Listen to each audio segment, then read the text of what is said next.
حضرت ابو بکر صدیق رضی اللہ عنہ گلی میں بھاگ رہے، صحابہ کرام سارے موجود ہیں، جا کر حضرت حسن کو پکڑا، بچوں میں سے اٹھایا، سینے سے لگایا، پیشانی پہ بوسہ لگایا، کہا تجھ پہ میرے ماں باپ۔ حضرت عمر کا دور آتا ہے تو شہزادوں کے لیے وظیفہ مقرر ہوتا ہے۔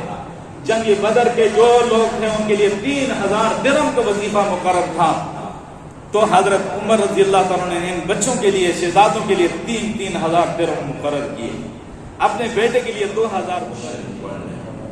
اللہم صلی علی محمد وعلی آل محمد کما صلیت علی ابراہیم وعلی آل ابراہیم انک حمید مجید۔ اللہم بارک علی محمد وعلی آل محمد کما بارکت علی ابراہیم وعلی آل ابراہیم انک حمید مجید۔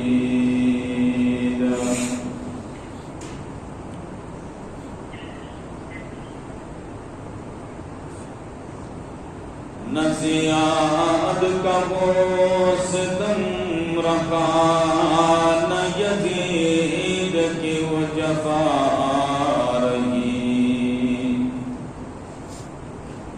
نزیاد کا وہ ستم رہا نہ یزید کی وہ جفا رہی، نام رہا تو حضرت حسین کا جسے زندہ رکھتی ہے کربلا، کٹا کر گردنیں دکھلا گئے کربلا والے، کٹا کر گردنیں دکھلا گئے کربلا والے، کبھی بندوں کے آگے جھک نہیں سکتے خدا والے، اے کربلا کی خاک سے احسان کو نہ بھول، اے کربلا کی خاک سے احسان کو نہ بھول، تڑپی ہے تجھ پہ لاش جگر کو شائے بطول، اسلام کے لہو سے تیری پیاس بجھ گئی، اسلام کے لہو سے تیری پیاس بجھ گئی، سیراب کر گیا تجھے خون رگے رسول۔ نہایت قابل العزت احترام دوستو، بزرگوں، آج ماہ محرم الحرام کا دوسرا جمعہ ہے، اور اس ماہ کے ساتھ شہادتوں کے بڑے سلسلے وابستہ ہیں۔ اس ماہ کی پہلی تاریخ ایک عظیم شہید کے خون سے رنگین ہے، اور وہ خلیفہ ثانی حضرت عمر بن خطاب رضی اللہ عنہ ہے۔ اس ماہ کی 10 تاریخ شہدائے کربلا کے خون سے رنگین ہے،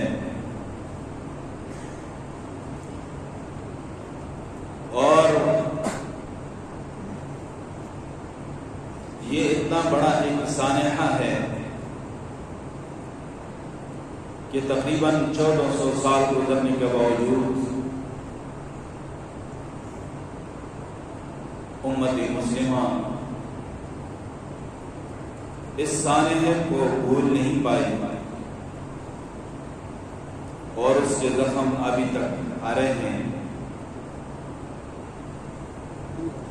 کبھی میں سوچتا ہوں کہ مسلمانوں نے آج تک اس سانحے پہ کتنے آنسو بہائے ہوں گے۔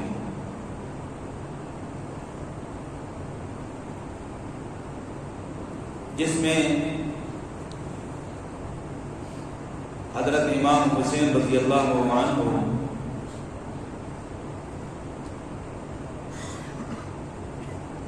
دین کی خاطر، دین کے لیے اپنی خاندان کو لٹایا اور قیامت تک کے لیے ایک مثال قائم کر دی۔ جرأت اور بہادری کی اسی مثال قائم کی کہ آج تک کوئی بھی اس کی مثال پیش نہیں کر سکتا۔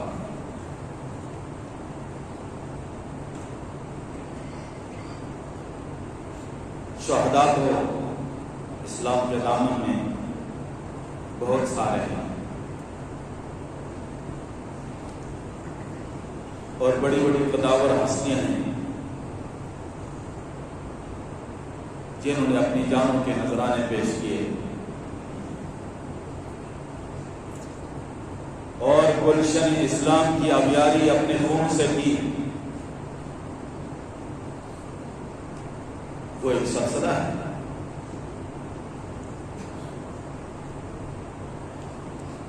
شاید کوئی دن خالی نہ ہو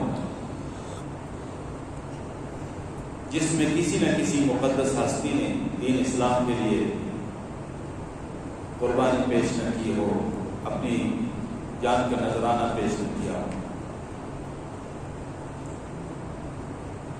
اس لیے ہماری سنت والجماعت پیارے محبوب صلی اللہ علیہ وسلم کی اتباع میں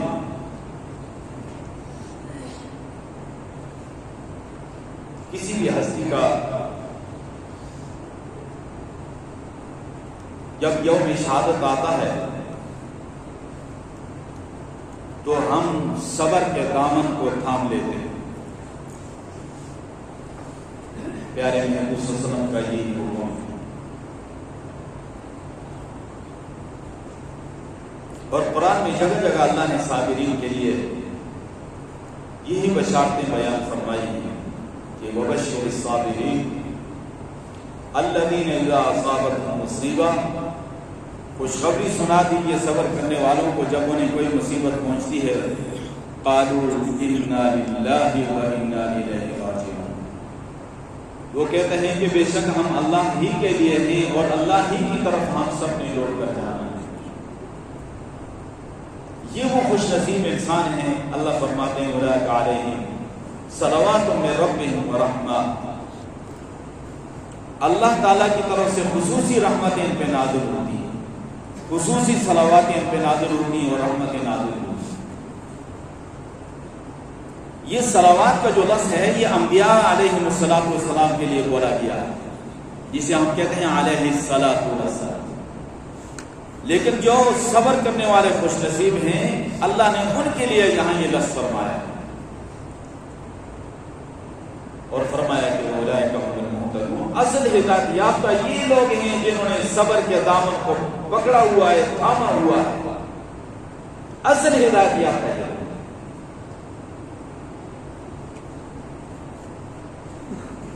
قرآن حدیث کو آپ اٹھائیں، پیارے محبوب صلی اللہ علیہ وسلم کے عمل، صحابہ کرام کے عمل کو اٹھائیں،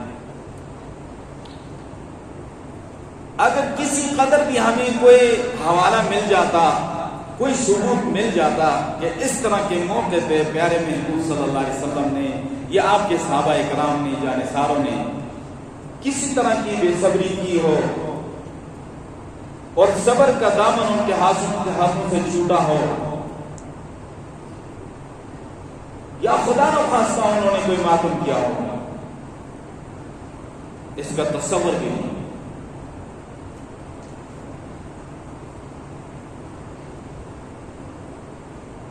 اگر ہم اس طرح جو صدمات آئے ہیں امت پر ان پر اگر ہمیں کسی قدر اجازت ہوتی ماتم کرنے کی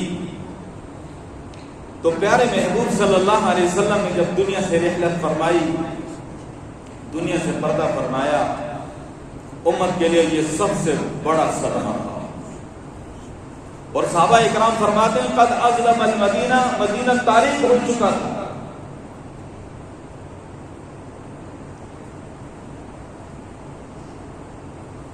حضرت فاطمہ الزہرا رضی اللہ تعالی عنہا پیارے محبوب صلی اللہ علیہ وسلم کی سب سے چھوٹی اور چہیتی بیٹی، حضرت فاطمہ الزہرا پہ کیا گزرا، یہ کتنا بڑا صدمہ۔ فرماتی ہیں صبت علی مصائب لو انہا صبت علی مصائب لو انہا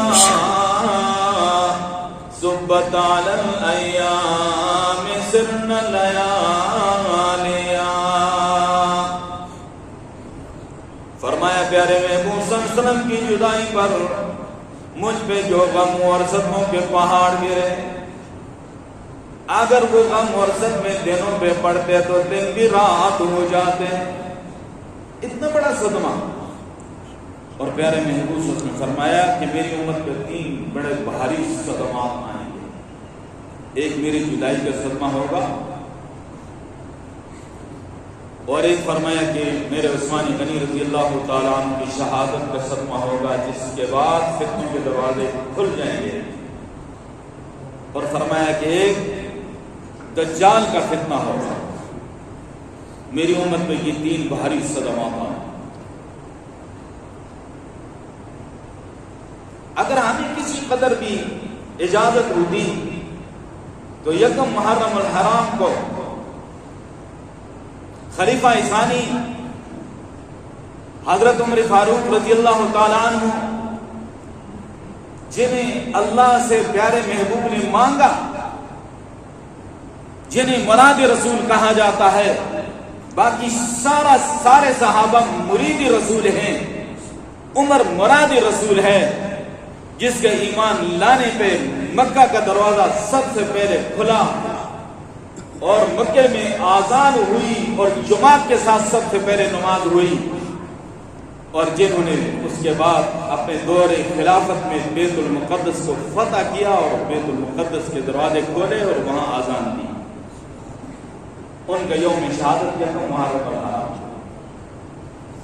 ہمیں اجازت ہوتی تو ہم اس موقع پہ نوحہ ماتم کریے گا۔ 18 ذوالحج کو پیارے محبوب صلی اللہ علیہ وسلم کے دوہرے داماد جامع القرآن عثمان ابن عفان رضی اللہ تعالی عنہ تقریباً 50 دن کے محاصرے کے بعد بھوکا پیاسا شہید کر دیا گیا۔ اگر ہمیں کسی قدر اجازت ہوتی تو اس موقع پہ ہم ضرور ماتم کرتے۔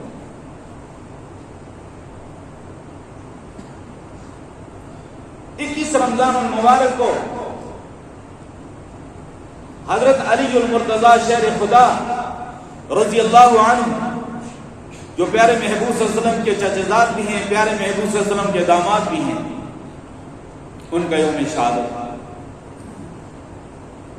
اگر ہمیں اجازت ہوتی سینہ کوبی کی تو اس موقع پہ ہم خوب سینوں کو پیٹ لیتے۔ احد کے میدان میں پیارے محبوب کے چچا حضرت امیر حمزہ رضی اللہ تعالیٰ عنہ کے جسم کے 12 ٹکڑے ہوئے، جس میں چشمے نبوت بھی چھلک پڑی، اور پیارے محبوب نے قسم اٹھا لی کہ اللہ نے مجھے موقع دیا تو کافروں کے 70 لوگوں کے ساتھ کا یہ حشر کروں گا جنہوں نے میرے چاچا کے جسم کے ٹکڑے کر دیے اور چہرے پر غسلہ کر دیا، چہرہ بگاڑ دیا، کان بھی کاٹ دیے، ہونٹ بھی کاٹ دیے، ناک بھی کاٹ دی، جسم کا سینہ چاک کر دیا۔ اللہ نے فوراً آیت اتاری وَإِنْ عَاقَبْتُمْ فَعَاقِبُوا بِمِثْلِ مَا عُوقِبْتُمْ بِهِ۔ پیارے محبوب صلی اللہ علیہ وسلم، آپ نے اگر بدلہ لینا ہو تو اتنا ہی لیجئے جتنا آپ کو ستایا گیا، لیکن وَلَئِنْ صَبَرْتُمْ لَهُوَ خَيْرٌ لِلصَّابِرِينَ، اگر آپ اس موقع پہ بھی صبر کر لیں گے تو صبر کرنے والوں کے لیے یہ بہترین عمل ہے۔ ہاں تیرے جانثاروں کی 70 لاشیں تیرے سامنے پڑی ہیں اور تیرے چاچے کا جسم کے 12 ٹکڑے تیرے سامنے پڑے ہیں. یہ منظر ایسا ہے کہ آپ سے صبر تو نہ ہو سکے گا. وما صبرک الا باللہ، لیکن اللہ کی مدد کے ساتھ آپ جو ہے صبر کر سکیں. واصبر وما صبرک الا باللہ، صبر کیجیے، آپ کا صبر اللہ کی مدد کے ساتھ ہی. ولا تحزن علیہم، آپ ان پہ رنجیدہ نہ ہونا. پیارے محبوب سے فرمایا کہ میں اپنی قسم پر کفارہ دیتا ہوں، اپنی بات کو واپس دیتا ہوں. تو بہرحال محرم الحرام میں شہدائے کربلا کے اس واقعے کو بنیاد بنا کر آج ہم اپنا ماحول خراب کرتے ہیں اور پورے ملک کو بخار میں مبتلا کر دیتے ہیں، پوری عوام پریشان ہو جاتی ہے. کاش کے صاحب اقتدار لوگ اس معاملے کو سمجھتے سنبھالتے. اگر یہ عبادت ہے تو عبادت خانے میں یہ عبادت کی جاتی، عبادت خانے میں کی جاتی ہے، روڈوں پہ نہیں کی جاتی. ہمارا پڑوسی ملک ایران میں مخصوص جگہ بھی یہ عمل ہوتا ہے، عام روڈ پہ نہیں ہوتا ہے. حالانکہ وہ شیعہ اسٹیٹ ان کا اپنا ملک ہے، وہ جو چاہے کرے، لیکن نہیں، وہاں ضابطہ ہے، مخصوص جگہ ہے، وہاں پر ٹھیک ہے اپنا مگر. یہاں بھی مخصوص پرامن جگہ ہونی چاہیے جہاں پر اپنا عمل کریں آزادی کے ساتھ، کوئی نہیں منع کرے. لیکن پورے ملک کے نظام کو ڈسٹرب کر دیا جاتا ہے اس نام سے. تو حضرت حسین رضی اللہ تعالیٰ عنہ اور حضرت حسن رضی اللہ تعالیٰ عنہ اتنی عظیم ہستیاں ہیں کہ پیارے محبوب صلی اللہ علیہ وسلم نے ان کا نام خود رکھا ہے. حضرت حسن پیدا ہوئے تو حضرت علی نے ان کا نام شبر رکھا. حضرت حسین پیدا ہوئے، حضرت علی رضی اللہ تعالیٰ نے حضرت حسن کا نام حرب رکھا. حضرت حسین پیدا ہوئے تو پھر بھی کہا میرے بیٹے کا نام حرب ہے، یعنی جنگجو. تو حضور نے فرمایا نہیں، میرے ایک بیٹے کا نام حسن ہے اور ایک بیٹے کا نام حسین ہے. تیسرا ایک بیٹا اس کا نام ہے بھی حضرت علی کا اپنا ایک مزاج تھا، تو فرمایا اس کا نام بھی حرب ہے. فرمایا نہیں، اس کا نام محسن. پیارے محبوب فرمایا اس کا نام محسن.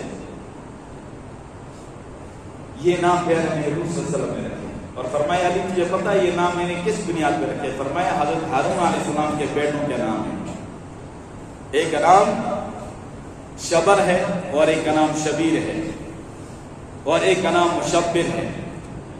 یہ عبرانی زبان کے الفاظ عربی میں حسن، حسین، محسن. اور ان کے کانوں میں خود آذان دی. اور جس کو کٹھی کہا جاتا ہے عربی میں تحریک کہا جاتا ہے، کھجور چبا کر منہ مبارک میں پیارے محبوب صلی اللہ علیہ وسلم نے ان کے منہ میں ڈالی. پیارے محبوب کے لعاب مبارک ان کے منہ میں گیا. پیارے محبوب صلی اللہ علیہ وسلم نے اذان دی. اذان کے مبارک الفاظ سب سے پہلے ان کے کانوں میں گونجے، اللہ اکبر اللہ اکبر. حالانکہ پیارے محبوب صلی اللہ علیہ وسلم نے کبھی اذان نہیں. یہ بچوں کی ولادت کے موقع پہ ان کے کانوں میں ایک کان میں اذان دی جاتی ہے سنت ہے، دوسرے کان میں تکبیر کہی جاتی ہے. مطلب یہ ہے کہ اذان بھی ہوگی، تکبیر بھی ہوگی، اب جنازے کا انتظار ہے. درمیان میں اتنا سا وقت ہے، اذان اور تکبیر ہو جائے تو نماز تیار ہوتی ہے نا. تو یہ اشارہ ہے ہر انسان کے لیے کہ ایک تو سب سے پہلے تیرے دل و دماغ میں اللہ کا نام آئے، دوسرا تو ذہنی طور پہ تیار ہو کہ تیری اذان بھی ہو چکی ہے اور تکبیر بھی ہو چکی ہے. اس لیے جنازے میں پھر اذان تکبیر نہیں ہے، اور وہ پہلے ہو چکی ہے اور پھر جنازہ ہوتا ہے. یہ اشارہ ہوتا ہے کہ تیری زندگی مختصر ہے. پیارے محبوب صلی اللہ علیہ وسلم نے خود کبھی اذان نہیں. جو اذان ہم مسجد میں دیتے ہیں نماز کے لیے، پیارے محبوب صلی اللہ علیہ وسلم نے کبھی نہیں. حضرت بلال سے فرمایا اذان دے دو، حضرت ابو محذورہ رضی اللہ تعالی عنہ سے فرمایا اذان دے دو، حضرت عبداللہ ابن ام مکتوم رضی اللہ تعالی عنہ سے فرمایا اذان دو، خود اذان نہیں. اس کی وجہ کیا ہے؟ اس کی وجہ یہ ہے کہ اذان میں ہے حی علی الصلاۃ حی علی الفلاح، نماز کی طرف آؤ، فلاح کامیابی کی طرف آ جاؤ. پیارے محبوب اپنی زبان سے فرمائے کہ نماز کی طرف آ جاؤ. پیارے محبوب اپنی زبان سے فرمائے کہ فلاح اور کامیابی کی طرف آ جاؤ، جو نہیں آئے گا تو وہ اسلام سے خارج ہو جائے، جو نہیں آئے گا وہ مسلمان نہیں رہے گا۔ پیارے محبوب کا حکم ماننا لازم ہے، اس لیے امت پہ رحم فرماتے ہوئے پیارے محبوب صلی اللہ علیہ وسلم نے خدا کرنے۔ آج کا مؤذن تو کہتا ہے حی علی الصلاۃ اور حی علی الفلاح، کوئی آتا ہے نماز کے لیے اور کوئی نہیں آتا، ایمان تو نہیں ختم ہوتا، گنہگار ہوتا ہے، ایمان ختم نہیں ہوتا۔ پیارے محبوب صلی اللہ علیہ وسلم اذان اگر دیں اور کوئی نہ آئے تو اس کا ایمان ختم، اس لیے آپ صلی اللہ علیہ وسلم نے اذان کبھی نہیں دی، لیکن اپنے نواسے کے کان میں اذان دی، ایک کان میں اذان دی اور دوسرے کان میں تکبیر پڑھی، اور یہ معصوم بچے پیارے محبوب صلی اللہ علیہ وسلم کی گود میں انہوں نے پرورش پائی، بڑی نسبتیں ان کی، حضرت فاطمہ الزہرا رضی اللہ تعالیٰ عنہ کی گود میں تربیت حاصل کی، حضرت علی رضی اللہ تعالیٰ عنہ کی گود میں تربیت حاصل کی، پیارے محبوب صلی اللہ علیہ وسلم کی گود مبارک میں تربیت حاصل کی، پرورش پائی، ان کو کتنی نسبتیں اور برکتیں حاصل ہو گئی۔ اس لیے کہا جاتا ہے قریش بنو ہاشم کے یہ عطر عطر اور نچوڑ اور خلاصہ ہے، یہ عظیم نسبتیں ہیں ان کی، اور پیارے محبوب صلی اللہ علیہ وسلم کی محبت کا تذکرہ سارے ہی کرتے ہیں کہ آپ صلی اللہ علیہ وسلم ان کو کندھوں پہ اٹھاتے ہیں، آپ صلی اللہ علیہ وسلم ان کو سینوں سے لگاتے ہیں، چادر میں لپیٹ دیتے ہیں، اور وہ حدیث سارے بیان کرتے ہیں، اور آپ سنتے ہیں کہ آپ صلی اللہ علیہ وسلم ممبر پہ تشریف فرما ہیں اور خطبہ ارشاد فرما رہے ہیں، حسن حسین چھوٹے چھوٹے ہیں اور مسجد کی صحن میں گرتے پڑتے نانے کی طرف آ رہے ہیں، تو کبھی گر پڑتے ہیں کبھی اڑتے ہیں، چھوٹے تھے، اور پھر کبھی گر پڑتے ہیں اور کبھی اڑتے ہیں، تو پیارے محبوب صلی اللہ علیہ وسلم نے خطبہ روک دیا اور ممبر سے اترے اور جا کر ان دونوں شہزادوں کو اٹھایا اور لا کر ایک کو ایک طرف بٹھا دیا اور دوسرے کو دوسری طرف بٹھا دیا۔ صحابہ میں سے کسی سے نہیں آ کے ان کو پکڑ کے لیا، نہیں، محبت کا یہ ایک انداز ہے اور محبت کی یہ انتہا ہے۔ فرمایا کہ اللہ نے جو حق فرمایا کہ انما اموالکم واولادکم فتنہ، بے شک ہمارے مال اور اولاد ہمارے لیے آزمائش ہے، کہ مجھ سے ان بچوں کا یہ گرنا پڑنا برداشت نہ ہوا، مجھے خطبہ روکنا پڑا، مجھے تقریر اور خطاب روکنا پڑا، اور جا کر ان کو اٹھا کے لانا پڑا۔ جب اٹھا کے بٹھایا تو دائیں طرف حسن ہے اور بائیں طرف حسین ہے، اور حضرت حسن کے بارے میں فرمایا کہ یہ میرا بیٹا سردار ہے، اور مجھے اللہ سے امید ہے کہ میری امت کے بڑی دو جماعتوں کے درمیان یہ صلح کا ذریعہ بنیں گے، اس کی وجہ سے میری امت کے بڑی دو جماعتوں کے درمیان صلح ہوگا۔ حضرت علی رضی اللہ تعالیٰ عنہ کی شہادت کے بعد جب خلافت حضرت حسن نے سنبھالی رضی اللہ عنہ، خلیفہ بنے 6 ماہ تک، اس کے بعد اپنے بھائی حضرت حسین سے اور اپنے جتنے اس وقت کی وفاقی کابینہ کے افراد تھے سب کو بلا کر کہا کہ بڑا امیر معاویہ ہے رضی اللہ عنہ، اور آج امت کے درمیان تفریق پیدا ہونے کا خطرہ ہے، لہذا میں اس تفریق کو ختم کرنے کے لیے تم سارے میرے ساتھ ہو جاؤ، امیر معاویہ رضی اللہ عنہ کے ہاتھ پہ بیعت کرتا ہوں۔ اور ایک بہت بڑا اختلاف امت کے درمیان جو تھا وہ اس مبارک ہستی کی وجہ سے پیارے محبوب صلی اللہ علیہ وسلم کی پیشن گوئی اللہ نے پوری فرمائی، اور وہ اتحاد کی فضا پیدا ہوئی اور اختلاف ختم ہوا۔ جب اختلاف ختم ہوا تو بہت ساروں نے حضرت حسن کو برا بھلا کہا، امیر المؤمنین کی جگہ مذل المؤمنین کہا، تو ایمان والوں کو ذلیل کرنے والا ہے، کسی نے کپڑے پھاڑ دیے، آخر کار زہر دے کر ان کو شہید کیا۔ آج اس مظلوم ہستی کا ذکر اتنا ہم نہیں کرتے کیونکہ وہ امت میں جوڑ کا ذریعہ بنے تھے، ان کو زہر دے کے شہید کیا گیا۔ تو میں آپ کو یہ بتانا چاہ رہا ہوں کہ اس طرح محبت تھی پیارے محبوب صلی اللہ علیہ وسلم کی، اور فرمایا کہ الحسن والحسین سیدا شباب اہل الجنہ، حسن حسین جنت کے نوجوانوں کے سردار، اور فرمایا کہ حسن حسین جو ہیں میرے دنیا کے پھول ہیں، الحسن والحسین ہما ریحانایا من الدنیا، اور دوسری روایت میں ہما ریحانایا من الجنہ، یہ میرے جنت کے پھول ہیں۔ جس طرح پھول سے خوشبو لی جاتی ہے، سونگا جاتا ہے، ایسے پیارے محبوب صلی اللہ علیہ وسلم بچوں سے خوشبو لی۔ اتنی محبت تھی آپ صلی اللہ علیہ وسلم کو ان بچوں کے ساتھ۔ یہاں تک یہ تذکرہ میں بھی بیان کر رہا ہوں، دوسرا مولوی صاحب بھی بیان کر دے گا، ہو سکتا ہے کوئی ذاکر صاحب بھی بیان کر دے گا، پروفیسر صاحب بھی بیان کر دے گا، لیکن یہاں سے آگے پیارے محبوب صلی اللہ علیہ وسلم نے دنیا سے جب پردہ فرمایا تو اس کے بعد سے میرے پیارے حسین کو اور پیارے حسن کو تاریخ نے غائب کر دیا، اس کے بعد تاریخ نے غائب کر دیا، اس کو یہ ظلم ہوا ہے۔ اور پھر لا کر 61 ہجری میں کربلا کے میدان میں حضرت حسین کو ظاہر کیا ہے، درمیان میں 51 سال میرے پیارے حسین کے غائب کر دی تاریخ۔ اگر وہ تاریخ کے اوراق پہ اس کا ذکر آ جائے، اللہ کی قسم امت میں اتفاق اور اتحاد کی فضا پیدا ہو جائے اور تفرقہ ختم ہو جائے، اختلاف ختم ہو جائے، لیکن کچھ لوگ جو ہیں اختلاف ختم نہیں کرنا چاہتے، اس لیے درمیان کے حضرت حسین کے 51 سالوں کو بیان ہوئے۔ ابو بکر صدیق رضی اللہ عنہ کے دور خلافت میں، 2 سالہ دور خلافت میں حضرت حسن حسین چھوٹے تھے، ایک 7 سال کے ہیں، ایک 6 سال کے ہیں۔ پیارے محبوب نے دنیا سے پردہ فرمایا تو امیر المومنین وہ بنے ابو بکر صدیق۔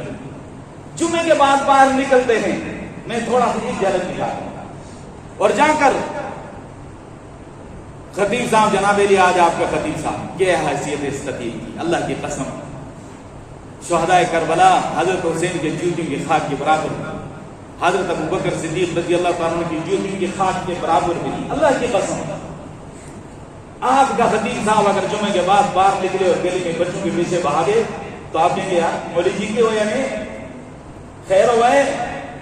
حضرت ابو بکر صدیق رضی اللہ عنہ گلی میں بھاگ رہے، صحابہ کرام سارے موجود ہیں، جا کر حضرت حسن کو پکڑا، بچوں میں سے اٹھایا، سینے سے لگایا، پیشانی پہ بوسہ لگایا، کہا تجھ پہ میرے ماں باپ قربان، تجھے دیکھ کر مجھے پیارے محبوب صلی اللہ علیہ وسلم کی یاد تازہ ہو جاتی ہے، تیرا مبارک چہرہ پیارے محبوب جیسا ہے۔ اللہ کی قسم جب میں بے قرار ہوتا ہوں تو حضرت حسن کو دیکھ لیتا ہوں، سینے سے لے کر چہرہ سر تک حضرت حسن جو ہیں پیارے محبوب کے مکمل مشابہ، اور سینے مبارک سے قدم مبارک، قدمین مبارک تک حضرت حسین پیارے محبوب صلی اللہ علیہ وسلم کے مکمل مشابہ۔ صحابہ اکرام محبت سے دیکھ رہے ہیں، حضرت علی مسکرا رہے۔ ان محبتوں کو تذکرہ کرو گے تو اختلاف ختم ہوگا یا نہیں ہوگا؟ حضرت عمر کا دور آتا ہے تو شہزادوں کے لیے وظیفہ مقرر ہوتا ہے، جنگ بدر کے جو لوگ تھے ان کے لیے 3000 درہم کا وظیفہ مقرر تھا، تو حضرت عمر رضی اللہ تعالیٰ نے ان بچوں کے لیے، شہزادوں کے لیے 3000 درہم مقرر کیے، اپنے بیٹے کے لیے 2000 مقرر کیے، حضرت عبداللہ کے لیے، ابا جان میں بڑا ہوں، جنگ بدر میں بھی شریک ہوا ہوں، ان شہزادوں سے میرا وظیفہ کم ہے، ان کا زیادہ ہے، یہ بچے ہیں جنگ بدر میں بھی شریک نہیں ہوئے، جنگ بدر کے لوگوں کے برابر ان کا وظیفہ آپ نے مقرر کیا ہے۔ فرمایا عبداللہ تو اپنی حیثیت میں رہے اور اپنی حیثیت کو پہچان لے، نہ حسن حسین کے باپ جیسا تیرا باپ ہے، نہ ان کی ماں جیسی تیری ماں ہے، نہ ان کے نانے جیسا تیرا نانا ہے، تو اپنی اوقات میں رہے، تیری کیا حیثیت ہے کہ تو اپنے آپ کو حسن حسین کے ساتھ برابر کرتا ہے۔ میں ایک جھلک دکھا، ورنہ کئی واقعات۔ عثمانی غنی رضی اللہ تعالیٰ عنہ کے خادم تھے اور ان کے ساتھ رہے، جب وہ محصور ہوئے تو دروازوں پہ کون تھے؟ حضرت حسن اور حسین۔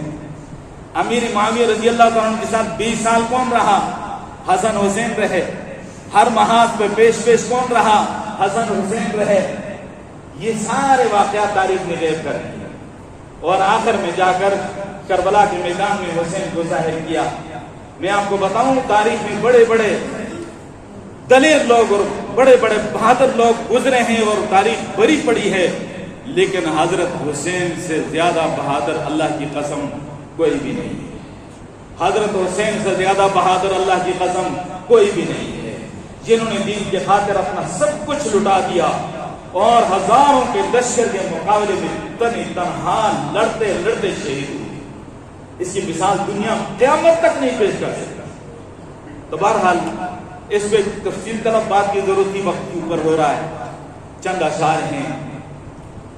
جو دیکھتی آنکھ کے شعلوں پہ سویا وہ حسین، جو دیکھتی آنکھ کے شعلوں پہ سویا وہ حسین، جس نے عالم کو اپنے خون سے دھویا وہ حسین، جو جوان بیٹے کی میت پہ نہ رویا وہ حسین، جس نے سب کچھ کھو کر پھر بھی کچھ نہ کھویا وہ حسین۔